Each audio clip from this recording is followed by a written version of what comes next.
Olá, meu nome é Marcelo, sou fisioterapeuta de formação. Atualmente trabalho na unidade de terapia intensiva do Hospital Arquidiocesano com os Carlos Renault, já há 10 anos.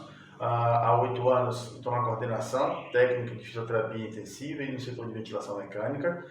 E há aproximadamente 1 ano estou na coordenação hospitalar técnica de fisioterapia também.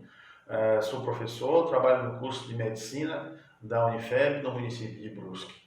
E tenho mestrado em Saúde e Gestão do Trabalho pela Universidade do Vale do Itajaí, a Univale. A nossa conversa inicial hoje, pessoal, vai ser para falar sobre uma das lesões pulmonares que tem maior índice de mortalidade em todas as unidades de terapia intensiva em todo o nosso planeta, que é conhecida como a RDS, né? A Síndrome do Desconforto Respiratório Agudo. Ela foi descrita há aproximadamente 50 anos e o seu diagnóstico baseia-se em 3 critérios. São o edema, a raio-x e o tempo. Vamos começar pelo tempo. O que seria esse tempo? Esse tempo deve ser no período de 7 dias entre o insulto e o início do quadro de insuficiência respiratória. Tendo esse período aí de aproximadamente 7 dias, né? No máximo 7 dias.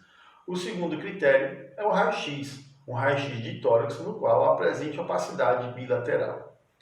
E o edema, esse edema intersticial verificado na opacidade pulmonar. Só que esse edema, que vai estar na opacidade no raio-x, né, o radiopaco, não deve ser explicado por alterações cardíacas ou sobrecarga hídrica. Então, o próximo passo, após esse diagnóstico da RDS, o próximo passo vai ser classificar a doença. A classificação da doença vai se dar por 2 parâmetros. Primeiro, a gente vai analisar a PaO2, que é a pressão arterial de oxigênio, e a segundo ponto, a FO2, que é a fração inspirada de oxigênio. A relação desses 2 parâmetros vai nos dizer uma relação VQ. O que é isso? Ventilação e perfusão. O quanto eu ofereço oxigênio ao meu paciente e o quanto ele perfunde. A relação dessas duas vamos dar 3 classificações da RDS, sendo leve, moderada e grave. Pois bem, a RDS grave, a relação entre a PaO2 e a FO2 vai estar entre 100 ou menor do que 100.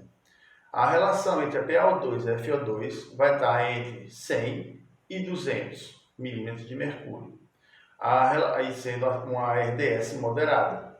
A RDS leve, a relação entre a PaO2 e a FO2 vai estar entre 200 e 300 milímetros de mercúrio.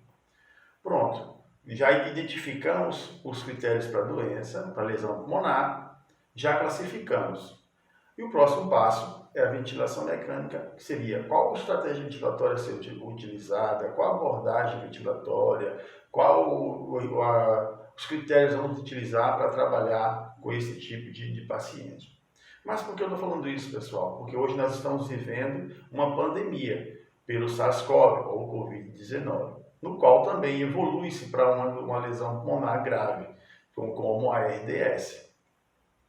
Mas só que a sintomatologia do SARS-CoV, do Covid-19, apresenta-se de forma diferente e até mesmo o seu diagnóstico. Primeiro, o tempo de acometimento é variável do Covid, porque é uma variação entre 1 e 14 dias. Porém, existe uma média de mais ou menos 5 dias no início dessa sintomatologia. Então, pode apresentar-se também de forma aguda.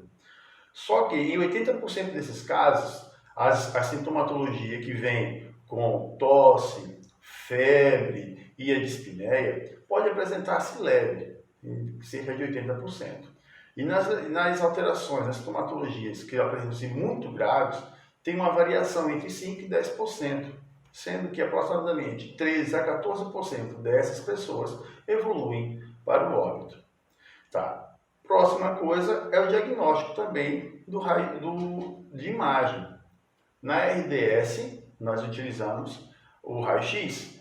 No COVID, utilizamos a tomografia de tórax, na qual vai apresentar características ímpares, ou seja, características de acordo com a doença, onde vamos ter um padrão de vidro fosco, ou ground glass, que apresenta-se na região periférica dos pulmões.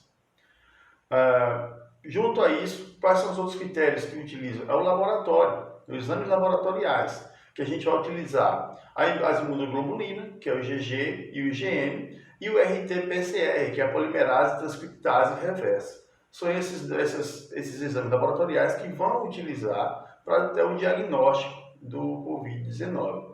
Outras características clínicas também que são extremamente importantes nesse tipo de paciente com o Covid é a hipoalbuminemia, o aumento da PCR, que é a proteína C reativa, o aumento do lactato desidrogenase e a linfocitopenia. Dentro dessas características, nós vamos ter mais duas características que vão ser extremamente importantes para a ventilação mecânica. O COVID, que tem um fenótipo H, e o COVID, que tem um fenótipo L. Então, vamos discutir isso no próximo vídeo, tá bom? Obrigado, até a próxima.